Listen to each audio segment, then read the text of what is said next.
네, 여러분 안녕하세요. Intensive Reading Chapter 3 첫 번째 1차시 시작해 보도록 하겠습니다. 여러분, Intensive Reading 하면 떠오르는 게 어떤 건가요? 일단 우리 Intensive라고 하고 들으면 어떨 때 많이 들었죠? 그렇죠. Intensive Reading Course, Intensive Language Course, 그래서 집중 학습을 하는 거죠. 그래서 여기서 말하는 집중 학습은 실제로 학습자가 인풋과 아웃풋과 그 다음에 Language Focused Learning과 Proficiency Development까지 Fluency Development까지 실제로 이제 그 전체적인 Reading Proficiency를 올린다라고 생각하시면 돼요. 그래서 여기 우리 챕터 3 첫 번째 페이지, 그러니까 25, 우리 교과서 25쪽 보면 Intensive study of reading text can be a means of increasing learners' knowledge of language features and their control of reading strategies. 그래서 결과적으로는 특히나 그 언어 자체에 대한 집중 학습을 하고 이를 통해서 학습자들이 학습 전략, 그러니까 리딩 전략을 증대화시킬 수 있고 스스로 조절할 수도 있고 제대로 사용할 수 있게 해준다라는 의미로 파악하시면 되겠습니다. 자, 그래서 이것이 무엇을 의미하는지 하나하나 보도록 하겠는데요. 그러다 보니까 오늘은 좀 내용이 많아요. 그래서 약간 제가 말이 중간에 빨라질 수도 있으니까 여러분 잘 따라오시고 혹여라도 수업 중에 못 알아듣는 게 있으면 그쵸, 어디다 질문해야죠? 네, 맞아요. 질의응답에 올려주세요.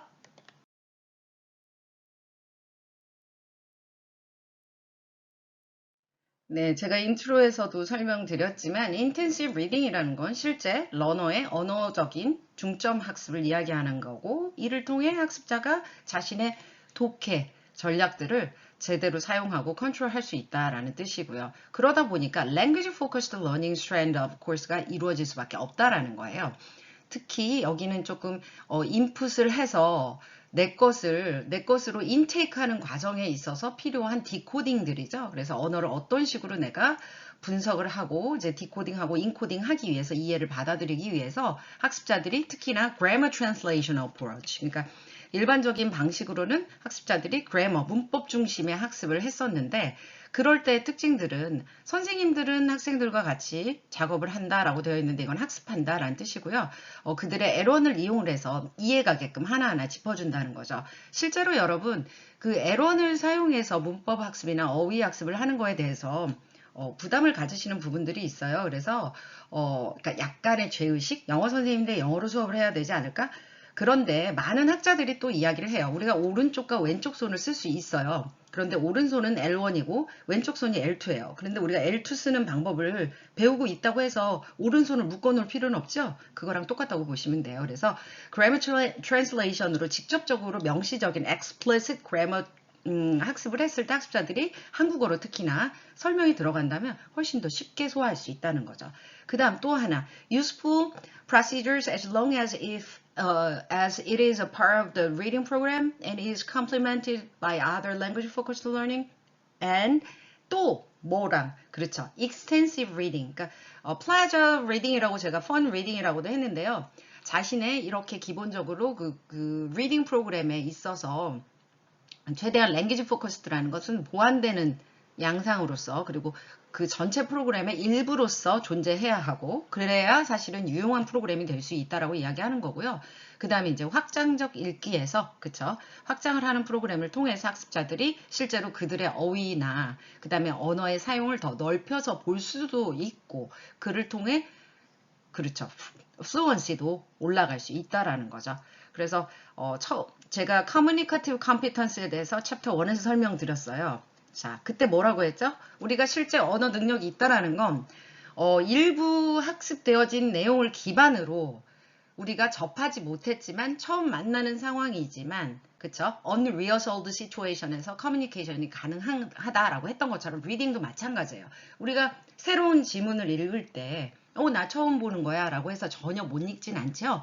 몇 개의 단어를 모를 수 있고 몇 개의 구조를 모를 수는 있지만 저희가 유추할 수 있는 범주 내에서 학습을 하고 있다 내지는 읽고 있다라고 하면 충분히 가능한 거라는 거죠. 그래서 새로운 리딩을 읽을 때 다시 읽을 수 있게끔 해주려고 이러한 언어 집중 학습을 한다라고 생각하시면 되겠습니다. 자, 그렇다면 지금부터 무엇 때문에 우리는 intensive reading을 하는지 그 목적에 대해서 크게 두 가지로 알아보겠는데요. positive aspect과 negative aspect이 있습니다, 실제로. 그래서 일단 그 번역을 통해서 학습자들이 충분한 이해를 제대로 할 수 있게끔 만들고자 하는 게 첫 번째 목표이고요.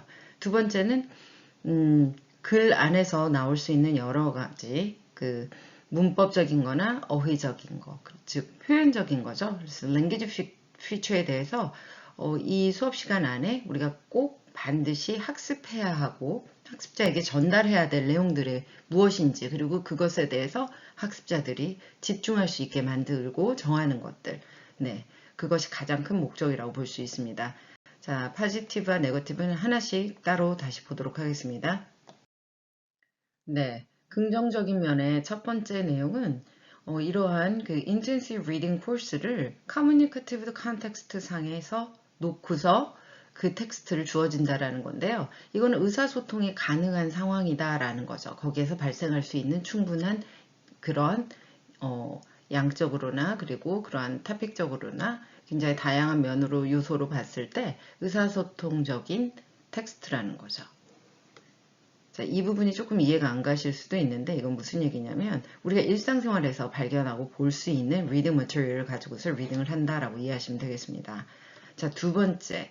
실제로 여기 밑에 when topic centered syllabus designs is used 그래서 그 주제 중심의 실러버스를 고안을 하다 보면 문제가 생길 수 있는데요. 왜냐하면 우리가 그 학습을 하는 데 있어서 문법이나 그리고 vocabulary 학습은 순차적으로 되어져야 될 이유가 있어요. 그래서 너무 복잡한 구조가 레벨이 낮은데도 불구하고 이렇게 나타났다라고 하면 학습자들이 따라가기가 굉장히 어렵게 됩니다.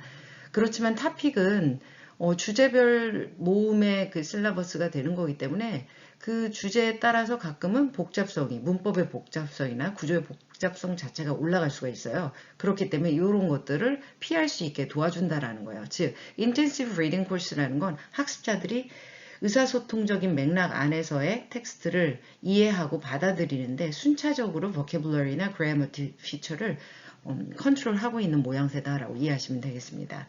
네, 그래서 쉬운 데서 어려운 쪽으로 간다라고 이해하시면 되겠죠? 네, 이제 네거티브한 부분을 보겠는데요. 기본적으로 아무리 우리가 컨트롤 한다고 하더라도 그 랭귀지 아이템이라는 것은 실제 텍스트상에서 uncontrollable 한 부분들이 있습니다. 그렇기 때문에 이렇게 섞여 있는 정도의 가능성을 어떻게 우리가 핸들할 수 없다라는 부분이 하나고요. 그래서 가끔은 학습자에게 예기치 못하게 어려운 부분이 나올 수도 있고, 그리고 학습자가 더 학습해야 될 부분들이 더 늘어날 수도 있다는 거죠. 그 다음 두 번째는 이제 여기서도 보면 주제에 따라서 그 글의 주제라는 게 결정을 내리는데 어떤 랭귀지 아이템의 특징적인 부분들과 일맥상통한다는 거죠. 예를 들어서 우리가 편지를 쓴다라고 할 때는 dear, sincerely 이런 표현들을 쓰게 되잖아요. 그리고 읽어야 되는 거고 그런 것처럼 토픽에 따라서 꼭 나와야 되는 구조와 포메이션이 있어요. 그리고 플러스 vocabulary가 있고요.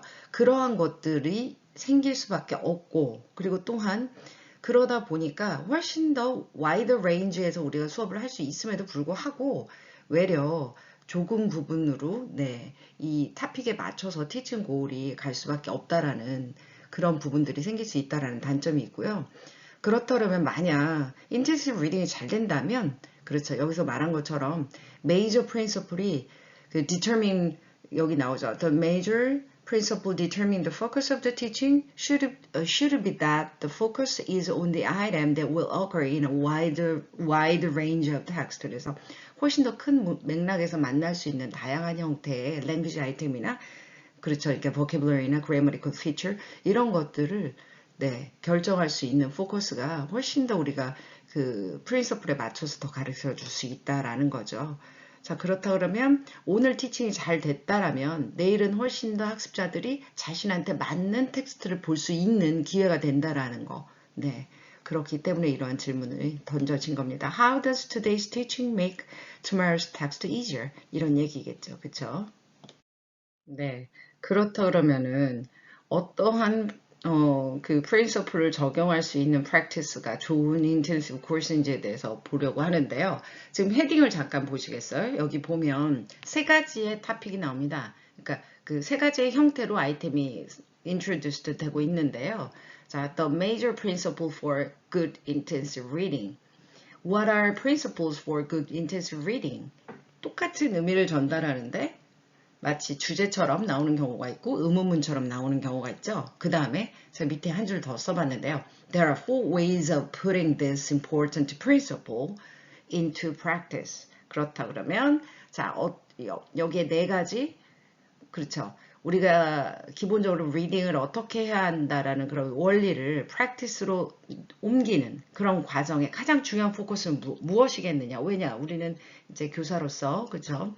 어떤 부분을 중점으로 해서 학습자들을 연습시켜야 되느냐가 키이기 때문에 자 여기 네 가지를 설명하는데 이런 것처럼 글이라는 거는 지금 이렇게 우리가 리딩을 할 때도 보면 똑같은 의미를 전달하는 방식이 되게 다양할 수 있다라는 거예요. 똑같지만은 않다라는 거죠. 그렇기 때문에 학습자들이 노출될 수 있는 것이 어떠한 부분이 편한지 그리고 어떠한 부분이 약한지 그렇다면 읽는 것이 된다면 그거에 상응하는 라이딩은 되는지 라는 것을 항상 생각하시면서 읽으셔야 하고 쓰셔야 된다라는 점 제가 보여드리려고 세 가지를 써왔어요. 자, 그렇다면 포커스 볼까요?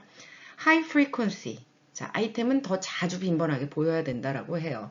실제로 여러분 그 high frequency라는 것은 무엇을 의미하느냐? 빈번한 노출을 의미하는 것입니다. 그래서 여러분 잠깐 겨울의 그림을 제가 잠깐 그려보겠는데요. 눈인데 빨간 눈입니다. 그냥 이해하세요. 보이기 쉬우라고. 자, 이렇게 눈이 하늘에서 뚝뚝 내려와요. 그죠? 비처럼 보이네. 자, 그래서 막 눈이 내려요. 아침에 되면 여기 어떻게 돼요? 그쵸? 우리 집 앞이 다 하얀 세상으로 바뀌죠. 이게 바로 정보랑 똑같다고 생각하시면 돼요. 여러분이 받는 grammar feature나 language 아이템이 바로 이러한 눈처럼 하늘에서 내려오는 지속적으로 지금 내려오고 있죠. 자, 그렇다 그러면 만일 이 길이 하얀 길인데 한 번도 가지 않은 길이에요. 깨끗하죠. 그쵸? 하지만 여러분이 처음 가야 하는 길이라면 이 길을 어떻게 가야 할지 사실 모릅니다. 하얀 눈밭에 덮였기 때문에. 그래서 이 frequency라는 것은 실제 우리 뇌랑 관련이 있는데요. frequency recency effect라는 게 있습니다. 최근에 빈번하고 자주 간 길에 회로가 더 활성된다는 거예요. 자, 이러한 것을 기저로 봤을 때 language 아이템이든 vocabulary든 최대한 많은 노출을 통해서 이 길을 잘 찾아갈 수 있게 자, 이 단어를 보는 순간 이 단어는 뭐야? 라고 단어 뜻을 정확하게 frequency, 많은 노출, 많은 횟수 그렇구나 그러니까 노출이라고 생각을 한다는 게 지금 무슨 얘기냐면 더 많은 frequency로 더 많이 occur 해야 되기 때문에 제가 노출의 빈도라고 이야기하는 것 뿐입니다. 이 자체는 횟수죠. 그렇죠? 자, 그래서 더 많은 번수로 학습자들이 노출되어야 한다. 그래서 마치 그 길이 눈밭 길인데 많은 기억들로 덮어싸여서 그 길을 찾아가지 못하는 상황이 벌어지는 게 아니라 우리가 바로 찾아갈 수 있게끔 여러분 안녕이란 인사를 찾기 위해서 헤맵니까? 아니죠. 그 길은 몇 번이나 우리가 그 길을 갔을까요? hello라는 인사를 딱 해야 되는 상황을 맞닥뜨렸을 거와 그리고 그 상황에서 practice한 경험들이 엄청나게 많다라는 거예요. 그렇기 때문에 그 frequency를 통해서 여러분이 학습되어진 거죠. 자, 그 다음에 strategy that can be used with most text. 그러니까 어떠한 텍스트든지 간에 상관없이 사용될 수 있는 많은 전략들 중에 특히나 distinctive하게 우리가 써야 하는 strategy를 자주 쓰게끔 하라는 거죠. 예를 들면 뭐가 있을까요? 그렇죠. vocabulary 안에서 우리가 모르는 걸 문맥 안에서 guessing the meaning of the vocabulary 한다랄지 그렇죠? 네. 그 다음에 또 뭐가 있을 수 있어요? 네. 이제 아이템인 경우가 훨씬 더 빠를 수 있는데요. 의미를 유추하기 위해서 여러분이 그 word part를 구분해서 본다랄지 그쵸? 내지는 전체 cohesive link를 알아보기 위해서 여러분이 그 접두사 접속 부사나 그쵸? 접속사들을 통해서 여러분들이 문맥의 전체 흐름을 파악한달지 그래서 행간의 그 read between lines를 할 수 있는 거잖아요. 그래서 그런 strategy를 지속적으로 사용할 수 있게끔 도와줘라 라는 의미고요. 자, 그 다음 quickly deal with or ignore infrequent item. 여러분들이 잘 모르는 아이템이 나왔을 때, grammatical feature랄지, vocabulary feature랄지, 이런 게 나왔을 때 어떻게 하시나요? 저는 학습자들에게 보통 동그라미를 하거나 의미적으로 봤을 때 삼각형 내지는 X를 치라고 합니다. 이건 무슨 얘기냐면 여기서 긍정적인 의미의 네, 단어로 가고 있다면 그거는 그냥 동그라미. 그래서 이게 품사에 따라서 굿이면 그냥 그러니까 좋은 거다라면 파지티브 하다라면 그냥 굿이다라고 넘어가라고 하고 X면 아니다, bad다. 그 다음에 세모는 뉴트럴한 의미의 뉘앙스의 의미인 것 같다라고 할 때 이렇게 체크를 하라고 하는데 자, 이럴 때 이걸 빨리 이 상황을 넘어가야지 학습자들이 이 단어에 매이다 보면 나중에 유출을 할 수 있는 상황이 벌어졌음에도 내지는 본인이 잘못된 유출을 했을 수 있는 가능성의 어떤 클루를 찾았을 때도 앞으로 이어나가지를 못하더라고요. 그래서 ignore infrequent item 할 수 있는 것도 능력입니다. 네, 그래서 이것도 훈련이 필요하다라는 거고요. 자, 그 다음에 마지막 보면 make sure that 확실하게 하라는 겁니다. Same item and strategy get attention in several different texts. 그러니까 지금 좀 전에도 말했지만 자, 스트레터지나 그쵸? 그 랭귀지 아이템은 익숙해져야 되기 때문에 많은 frequency로 노출되어져야 될 필요가 있다라는 점을 다시 한번 설명하고 있습니다. 아시겠죠? 자, 그래서 요거 우리가 what are the four principles for good intensive reading 하면 뭐죠? 오케이, 1, 2, 3, 4 요걸 꼭 기억을 해주셨으면 좋겠어요. 네. 네, 그러면 우리가 더 구체적으로 어떠한 부분을 comprehension을 위해서, 그러니까 reading comprehension인 거죠. 이걸 위해서 어떻게 해야 하는지를 한번 보도록 하겠는데 일단 네, 7가지 사항에 대해서 보겠습니다. Regular and irregular sound spelling relationship. 그래서 이 부분은 일단 우리가 텍스트를 이해하려고 하면 그 글을 디코딩 해야 되는 거잖아요. 그렇기 때문에 phonics나 teaching spelling rules나 reading aloud를 통해서 우리가 학습적으로 일반적으로 볼 수 있는 regular sound에 대해서 익숙해지게 하고 그리고 내지는 불규칙성을 띠는 아이들에 대해서도 네, 그렇죠. 그런 아이템들을 파악하게 할 수 있다라는 거고요. 자, 그다음 vocabulary는 학생들이 실제로 이제 그 어텐션을 많이 줘야 하는데요. 여러분들은 어때요? 리딩 읽을 때 vocabulary가 사실 참 문제가 되기도 하죠. 네, 그렇지만 실제적으로는 여기에 가장 중요한 이유는 이 어떤 그 여기서도 이야기한 것처럼 학생들의 어텐션이 이제 useful word에 대해서 많이 포커스할 수 있게끔 도와주는 것도 중요하지만 underlying meaning and usage를 좀 보게 하는 게 더 중요합니다. 그래서 한 센텐스만이 우리에게 다가오는 거지만 그를 통해서 이 단어가 다른 문맥에서도 쓰일 수 있고 이것이 기저하는 의미가 core meaning에서 peripheral meaning으로 변환될 수 있다는 점도 항상 유념해서 가르쳐 줘야 해요. 예를 들면 take time이라는 뜻은 take라는 단어의 어떤 단어, 그러니까 어떤 의미에서부터 파생된 단어일까요? 생각해 보세요. 1번 take의 단어의 뜻은 뭘까요? 혹시 아시는 분? 네, 1번 뜻은 홀드입니다. 자, 홀드라는 건 가지다라는 거고 가지는 건 언젠가 내가 가지고서 가다라는 의미까지도 가게 되는데요. 그래서 take someone 어디로 데려가요? to 그렇죠? take A to B 그렇죠? 네, 그래서 A를 B로 데려가다라고 하는 표현도 있는 것처럼 내지는 이 take라는 것이 홀드에서 take some time, 시간이 걸리다라는 의미가 됩니다. 그러니까 그 시간을 지니게 되고 내지는 이 take some medicine로 되죠. 우리 몸 안으로 인테이크하는 경향까지 벌어지는 거죠. 그래서 이 vocabulary meaning이라는 것이 실제로 fixed 된 것이 아니라 생각보다 굉장히 유동적이에요. 그렇기 때문에 그러한 인퍼런싱을 할 수 있고 그리고 확장형, 그러니까 extended 된 meaning을 figure out 할 수 있는 훈련이 좀 되어야 될 필요가 있습니다. 그러기 위해서 많은 usage를 보여줘라 라는 의미로 이해하시면 되고요. 자, 그 다음에 이제 grammar feature를 설명을 해주시는데 이럴 때는 한글로 설명을 해주는 것도 나쁘진 않고요. 우리 반 아이들이 맨날 설명해줘야 이 grammar가 설명이 따로 usage 따로다라고 할 때는 외려 example sentence를 자꾸 만들게 하는 것도 방법입니다.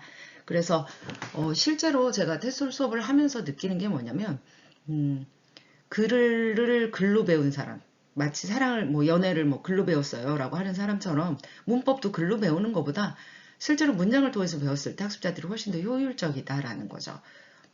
그래서 제가 그 예전에 타 학교에서 그 굉장히 조금 이렇게 토익 기초반 같은 수업을 한 적이 있는데요. 학습자들에게 오형식과 그리고 문장을 만드는 그 시제와 이런 것들을 정말 매일같이 훈련을 시켰어요. 그래서 그 훈련과 기초적으로 토익에서 굉장히 중요한 단어들과 이제 피처들을 이용을 해가지고 그 수업을 한 5, 6주 정도 하고 나서 학습자들이 이제 중간고사를 볼 때 토익 시험을 한번 보고 기말고사를 볼 때 또 한 번 봐서 이렇게 비교를 해봤는데 이건 제가 뭐 실험을 하기 위해서가 아니라 그 학교에서 요구한 바였기 때문에 그렇게 했어요. 그런데 그냥 앉은 자리에서 제 수업만 듣고도 그걸 정리하고 그걸 체득하는 것만으로도 앉아서 200점씩은 오르더라고요. 그래서 그 학습자들이 그랬었던 이유는 뭐냐? 실제로 grammatical feature가 책에 써 있는 것이 아니라 실제 본인들이 사용할 수 있는 물체가 되었다는 거죠. 그렇죠. 그러니까 훨씬 그 grammar 문장 안에서 그 토익 문제 같은 경우는 이제 문제가 되게 많잖아요. 그렇기 때문에 네, 그래머 문제를 금방금방 잘 파악하더라고요. 해석 없이도. 네. 그런 부분들이 있기 때문에 여러분 그래머도 어떤 difficult grammar feature 선생님이 설명해야 된다라고 너무 거기에 이렇게 포커스 되지 마시고 그 유시지를 통하고 실제 영작을 통해서 하는 것이 훨씬 더 좋을 수 있다라는 점 꼭 기억해 주시면 좋을 것 같고요. 그리고 제가 좀 전에도 그 cohesive link에 대해서 cohesion 설명했었어요. 그렇죠?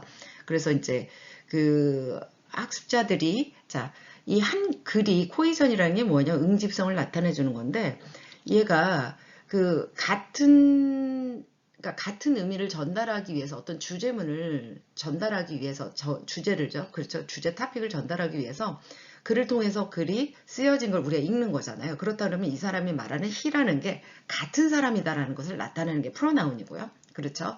그 다음에 이 글의 주인공인 he와 내지는 또 다른 제3자의 his father 그럼 또 다른 he가 생기는데 그를 구분할 수 있게끔 네, 프로나운과 적절한 그 또 다른 단어의 형태로 그들의 아이덴티티를 롤로서 보여주는 것들이랄지 네, 그런 것들이 훨씬 중요할 수 있고요.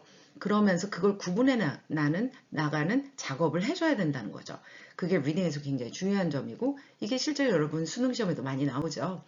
그리고 conjunction relationship 자, 그쵸. 그래서 그 앞문단과 뒷문단의 전체적인 흐름 파악을 할 수 있게 해주시는 거고 또한 sentence by sentence로도 되는 거고요. 그리고 여기 sentences how different words are used to refer to the same idea 하는 것을 보여주는 건데 여기 블로그가 하나 설명되어 있죠. 여기는 제가 그 강의 자료실에 올려드릴게요. 자, 그래서 이걸 설명한 부분이니까 한번 보시면 될 것 같고요. 자, 그 다음에 information structure 그 정보라는 것을 실제로 그냥 막 전달되는 게 아니고 그쵸? 글을 통해서 전달된다라고 하면 토픽 타입을 통해서 전달이 되는데요. 혹시 여러분 그 우리 책 161페이지 잠깐 보시면 어펜딕스 2가 나와요. 어펜딕스 2를 보면 list of conjunction relationship 해가지고 나오죠. 자, 그래서 여기에 네 여기 설명되어진 거 한번 확인하시면 코이선을 설명드릴 수 있고요. 그리고 이걸 보시면서 우리 교과서 토픽 타입의 written에 대해서 나오는 부분이 있는데요. 그쵸? 교과서 챕터 9을 보면 토픽 타입이 나옵니다. 그래서 글이라는 것이 어떠한 구성을 통해서 장문이 될 수 있는지 이는 반대로 보면 글을 읽을 때도 아하 우리가 토픽 타입을 통해서 배웠던 그런 글쓰기의 종류에 따라서 글 분석을 다시 할 수 있다라는 거예요. 그래서 그 구조에 맞게끔 예를 들어서 여러분 편집글은 어떠한 종류의 글인 것 같아요? 네. 우리 교과서 페이지 131페이지 잠깐 펴보시겠어요? 네. 보시면 letter, newspaper, report, stories 어떠한 언제 어디서 누가 무엇을 어떻게 왜 했는지에 대한 일상적인 그렇죠. 정보에 대해서 나오는 것은 what happened, situation이에요. 그 다음 그렇죠. report나 article이나 네, 어떤 포메이션을 갖는 거 특정한 피지컬 스트럭처를 갖게끔 하는 그런 구조들에 대해서 설명을 하는 거고요. 그 다음에 레시피랄지 쇼핑 리스트랄지 아니면 우리가 이걸 어떻게 구조를 뭐 어떤 장난감을 샀는데 얘를 어떻게 구성하고 다시 만드는지 이런 구조 파악을 할 수 있게 해주는 게 인스트럭션이고 따라서 하다 보면 만들어지잖아요. 장난감이 완성되죠. 그 다음에 사이언스 텍스트 같은 것은 예를 들면 그 뭐 이렇게 그 뭐죠? 유충이 네, 벌레가 되어져 가는 그 과정들, 성충이 되어져 가는 그런 과정들, 내지는 그래서 나비가 되는 과정까지 네, 그러한 과정들을 보여주는 게 프로세스라고 볼 수 있고요. 그쵸? 그 다음에 지금 우리가 배우고 있는 것들이 theory나 principle이라고 보시면 돼요. 네, 그래서 이러한 종류의 토픽 타입들을 볼 수가 있는데 이 토픽 타입이 학습자들의 머릿속에 들어있다면 라이딩을 통해서 내지는 리딩을 통해서 들어있다면 훨씬 리딩 앤 라이딩을 할 때 훨씬 도움을 받을 수 있다라고 생각하시면 되겠습니다. 자, 그 다음에 장르 피처라고 나와 있는데요. 장르에 따라서 훨씬 필요한 그 grammatical feature나 vocabulary나 그다음 cohesive feature들이 훨씬 더 많이 잘 전달이 되니까 그거에 맞는 장르 feature들의 특징이 있을 수 있으니 그거를 또 따로 가르쳐줘라 라고 하는 얘기고 마지막으로 아까도 얘기했죠. guessing from context를 통해서 학습자들이 그쵸 vocabulary를 이해할 수 있는 것처럼 다양한 종류의 스트래터지를 쓸 수 있어라 라고 하는 거고 using a dictionary도 할 수 있고 simplifying simplifying difficult sentences였는데 어려운 구조의 문장을 단순화시키는 작업들도 학습자들이 이해하는 데 훨씬 도움이 된다라는 거죠. 예를 들어서 뭐 to 구문이랄지 enough to 구문이 나와 있다라고 하면 그 구문을 더 원래는 그 구문이 so that 구문이었어요. so 형용사 대 주어 뭐 이런 식으로 되어져 있는 구문이었다면 훨씬 더 쉽게 변환을 시켜가지고 아 이게 to 구문이라고 했지 선생님이 그 다음에 학습자들이 이제 헷갈릴 수 있는 게 바로 제가 좀 전에 so that 얘기했죠. in order to 구문으로 바뀔 수 있는 경우랑 구분을 못하는 경우가 있어요. 그래서 to 구문 사이에는 형용사가 있기 때문에 이 형용사가 꼭 들어가야 한다라는 포인트를 알고 있다면 so that 사이에 형용사가 있다는 걸 구분할 수 있죠. 이런 식으로 자, grammar feature 자체도 simplifying 하면서 학습자들이 해석을 제대로 해내서 이해할 수 있게끔 도와주는 다양한 방법들을 써라 라고 하는 것입니다. 이해 가시죠? 네. 네, 그래서 7가지 꼭 우리가 intensive reading course에서 꼭 가르쳐야 할 7가지 부분을 봤는데요.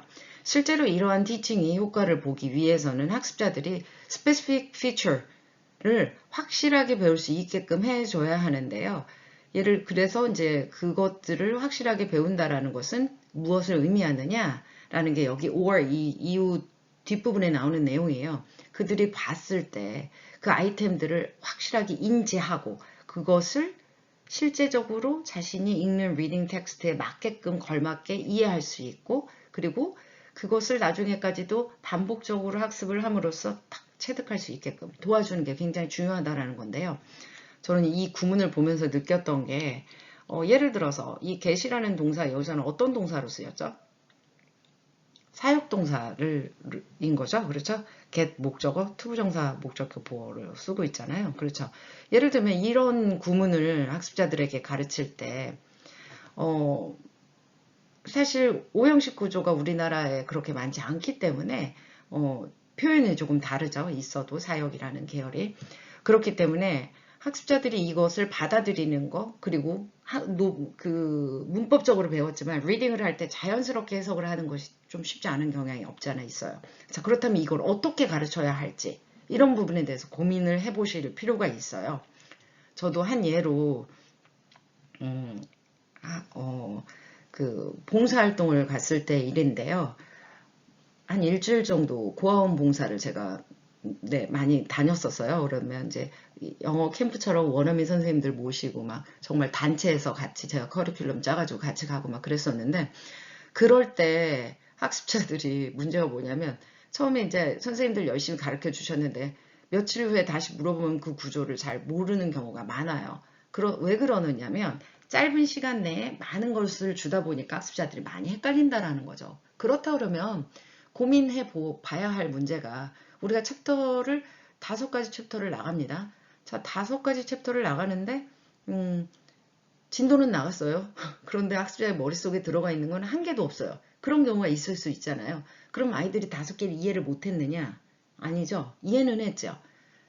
그러나 5개가 몸으로 체득되지는 않았다라는 거야. 바로 그 포인트가 가장 여러분이 선행을 해도 되느냐? 안 해, 교수님, 영어 유치원을 다닐까요? 말까요? 그런 거 있잖아요. 그러한 부분에 일맥상통하는 타픽이라고 생각합니다. 선행의 의미가 있나요? 선행의 의미는 복습이 되어졌을 때만이 의미가 있습니다. 바로 이러한 점이 이걸 대변해주고 있다라고 보고 그래서 예를 들면 제가 이 부분을 학습자들에게 복습을 시켰어요. 어떤 식으로 했냐면 get을 이용해서 문장을 5형식 구조로, 그러니까 이러한 구조가 의미가 전달될 수 있도록 문장을 10개를 만들어서 서로 쉐어링 하게끔. 그래서 제일 좋은 문장, 이번 주의 문장, 그래서 오늘 5번 이상은 써야 할 문장 정해줬어요.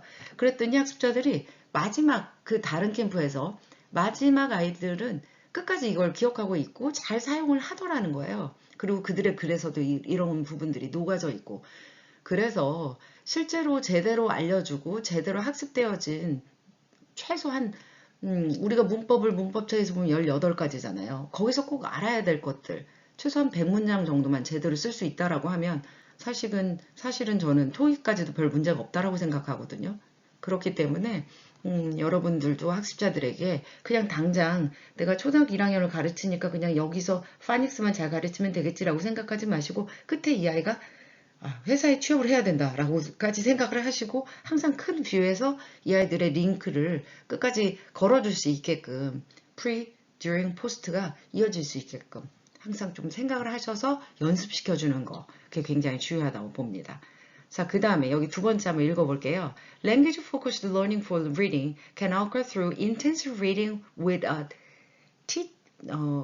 teacher, and it can also occur through written exercise accompanying a text. 제가 좀 전에도 얘기한 것처럼 reading이라는 것이 선생님하고 그냥 이렇게 하나하나 학습하듯이 이렇게 되는 것뿐만이 아니라 실제로 written text를 통해서 실제로 써야지만이 제대로 된다라는 점 제가 말씀드렸죠? 하는 거랑 똑같다는 거. 뭐 제가 이 책에서 보고 한 것보다 제 삶에서 녹아져 나온 경험이라고 생각합니다. 그래서 문법을 가르칠 때 영작을 시켜라. 그리고 그 구조를 사용한 서술형을 많이 해라. 그렇다 그러면 여러분 고등학교 때 굉장히 골머리 썩었던 부분, 그 내신 공부할 때 뭐였어요? 그쵸? 서술형 문항이었죠? 선생님들은 왜 이렇게 문제를 낼까라고 생각하시는 부분도 없지 않아 있었겠지만 사실은 그 서술형 기법들은 문장을 많이 요리조리 써봐야지만이 가능한 내용이잖아요. 그래서 꼭 뭐 점수를 따기 위해서가 아니라 그 아이템을 오래 끌고 갈 수 있게끔 도와주고 그리고 그것이 실제 그 아이의 능력이 될 수 있게끔 도와주려면 리딩으로 끝나서는 안 된다라는 점을 말씀드리는 겁니다. 네. 자, 이제 Good Intensive Reading Exercise가 갖는 특징을 보려고 하는데요. 우리가 일반적으로 우리나라 학습자들이 읽기 학습을 위해서 보통 뭘 하죠? 문제를 풀죠. 참 그 부분이 안타까워요. 자, 그런데 그 reading exercise라는 것이 실제로 문제를 푸는 방식으로 한다라는 것은 문제를 풀기 위해서 마치 책을 읽는 것 같은 느낌을 주기 때문에 실제로 reading 자체에 대한 어떤 긍정적인 perspective가 생기기가 어렵고 설령 생긴다 하더라도 굉장히 오랜 시련과 고난 끝에 갖게 되는 경험들이 많습니다. 그렇기 때문에 실제적으로 여기서 말씀드린 intensive reading exercise라는 것은 어떤 글을 읽고 그 글을 같이 선생님하고 읽어가면서 그냥 우리처럼 이렇게 문제 위주의 학습이라기보다 그런 reading 텍스트일 수도 있지만 정말 그 교과서를 한 챕터를 읽더라도 한 유닛을 읽더라도 조금 더 다양한 어프로치와 그리고 그 텍스트를 이해하기 위한 많은 것들을 아까 우리 학습한 제가 자꾸 7가지라고 그랬는데 그 넘버링은 8가지예요. 근데 제가 이제 comprehension을 빼고서 7가지라고 이야기 드린 거고요. 그래서 그러한 모든 전략들을 다 사용해서 쓸 수 있게끔 해야 하는데 이제 그 내용들이 섞여서 나온다고 보시면 됩니다. 그래서 자, good reading exercise를 갖춰야 할 특징들이 어떻게 되어야 하는지 한번 보도록 하겠는데요. 첫 번째 보면 good exercise라는 것은 실제로 학습자의 그 주의 집중이 language feature, 텍스트의 feature에 굉장히 많이 가 있어야 하는데 이것이 드러내는 거죠. 어디에 드러나는 거죠? 어떻게 드러나는 거죠? 실제로 이게 어떠한 피처고 이 피처들은 어떠한 특징을 갖고 있고 그 아까 말씀드린 되게 다양한 토픽 타입에 따라서 달라질 수 있는데 이러한 것들은 어느 텍스트든지 다 나타날 수가 있잖아요. 그렇기 때문에 학습자들이 배운 그러한 부분에 대한 규정되어진 리스트업된 strategy나 아니면 vocabulary, language item 내지는 그쵸 grammatical feature나 네, cohesive link나 이러한 것들이 반복적으로 나와줘서 어떤 텍스트든지 사용할 수 있게끔 되어져야 돼요. 그래서 실제로 고기를 딱 내 손에 쥐는 것보다 고기를 잡는 방법을 안다라면 실제로 누가 잡아주기 전까지는 못 잡는 아이보다 어떠한 텍스트든 잡을 수 있는, 그쵸, 물고기를 잡을 수 있는 것처럼 어떤 텍스트든 이해할 수 있게 된다. 그러한 어빌러티를 기르게 하는 거다라고 여기서도 목적으로 이야기하고 있다라는 거죠. 그쵸? 자, 그 다음에 두 번째는 학습자의 어텐션이 리딩 텍스트로 가져야 되는데 곧바로. 자, 그러려면 리딩 엑서사이즈는 뭐가 필요하냐? 자, 보세요. 여기 requires the learners to consider parts of the text in relation to their wider context that is other part of the text and information from outside of the text. 그러니까 실제로 우리가 주어지고 학습자들이 읽고 있는 텍스트만으로는 이해하는 데 있어서 한계성을 나타낼 수 있다라는 거예요. 그래서 자신들이 이미 읽고 내지는 자신들이 갖고 있는 다른 텍스트에 있는 내용들을 가져와서 이해할 수 있게끔 연결시켜 준다라는 거죠. 이러한 특징을 갖고 있는, 그러니까 예를 들어서 지난과에 제가 cognitive structuring을 할 수 있어야 된다라고 했잖아요. 그리고 링크라는 표현을 제가 되게 자주 쓰는데 바로 그렇다고 보시면 돼요. 지난번 시간에 배웠던 어떤 내용이 이번 리딩 토픽과 연계가 되어 있다랄지 아니면 뭐 앞으로 나올 토픽에 관련이 되어 있어서 선생님이 자 지금 우리가 유닛 3를 보고 있는데 잠깐 유닛 5 볼까 해서 앞뒤로 넘겨서 볼 수 있는 네, 그러한 것이 연계되어 있어서 학습자들에게 훨씬 리딩이라는 게 편안하고 그리고 어떠한 한 편의 글을 읽는 것으로 끝나는 것이 아니라 계속 지속적으로 서로 리퍼하고 링크 있고 그 다음에 그들을 통해서 인포메이션을 얻어가는 과정이다라고 이해할 수 있게끔 도와주시라는 겁니다. 자, 그러한 엑서사이즈를 하는 것이 중요하겠죠. 네. 자, 그 다음 세 번째로 리딩 엑서사이즈는 반드시 useful한 인포메이션과 그 다음에 학습자들의 퍼포먼스가 실제로 일어날 때 부족한 부분이 드러날 수 있고 그리고 그걸 통해서 학습자가 필업 할 수 있게끔 네, 될 수 있는 활동들을 제공해 줘야 한다라는 거죠. 그래서 선생님은 그 학습자들의 퍼포먼스, 즉 그들의 수행이, 그러니까 리딩 수행이 실제로 최대한의 그 최대치가 나올 수 있을 때까지 연습을 시켜주기 위해서 좋은 인포메이션, 그리고 그들이 그러니까 그 나이에 적합하게 읽어야 될 내용과 플러스 그들이 써야 할 스트래터지를 적당하게 사용할 수 있으면서 그리고 그들의 리딩 컴프레hen션이 최대치를 끌어올리는 퍼포먼스가 나올 때까지 연습을 해줘야 된다는 겁니다. 자, 그 다음 네 번째는 실제로 리딩 엑서사이즈는 하기가 쉬워야 돼요. 학습자들이 그렇게 하기가 어려운 난이도랄지 아니면 그들이 만족도가 떨어지는 활동을 했을 경우에 쉽지가 않다라는 거죠. 왜냐면 아까도 말씀드렸지만 리딩이라는 것의 접근 자체가 이렇게 문제풀이나 아니면 너무 어려운 거 그리고 많은 그 버큐블러리를 외워야 된다라고 생각하는 순간 학습자들은 좀 질리게 되죠. 그래서 여러분 그 영포자들을 많이 보게 되죠. 주변에서. 그쵸? 여러분들은 영어를 잘하셨기 때문에 저희 학교에 들어오셨고 지금도 학습을 잘 하고 계시지만 생각보다 상당수의 사람들이 영어를 두려워하고 힘들어합니다. 그 이유가 바로 이 3번과 4번이 잘 안 됐기 때문이죠. 네. 네. 실제로 그래서 좋은 reading exercise라는 건 focus on, 그쵸? 일단 item or strategy that apply to any text requires the learners to read the text, provides useful feedback for the learners and the teacher, and is easy to make. 네, 여러 가지 키워드들이 다 한꺼번에 들어가 있지만요. 꼭 해야 할 말씀을 다 드린 것 같아요. 그래서 어떤 텍스트든 다 그렇죠. 어플라이 할 수 있을 정도의 아이템과 스트래터지. 그 다음에 학습자들이 읽을 리딩이 꼭 필요하고요. 선생님은 정말 학습자에게 필요한 네, 피드백을 그러니까 학습자들에게 줄 수 있는 내용을 피드백을 꼭 줄 수 있어야 하고요. 그 다음에 내지는 선생님은 만들기 쉬워야 된다라는 거고 학습자도 하기 쉬워야 한다라는 거예요. 그래야 지속될 수 있고 그렇다 보면 그렇죠. 학습자들의 reading ability가 올라갈 수 있기 때문이겠죠. 네, 여기까지 잘 봤습니다. 네, 챕터 3가 조금 내용이 길다 보니까 이번엔 아마 풀로 3시간 수업을 들어야 할 거예요. 그렇다 보니까 네, 슬라이드를 제가 최대한 줄였는데도 불구하고 기네요. 여튼 잠깐 쉬시고 돌아오셔서 2차시 강의 잘 들어주세요.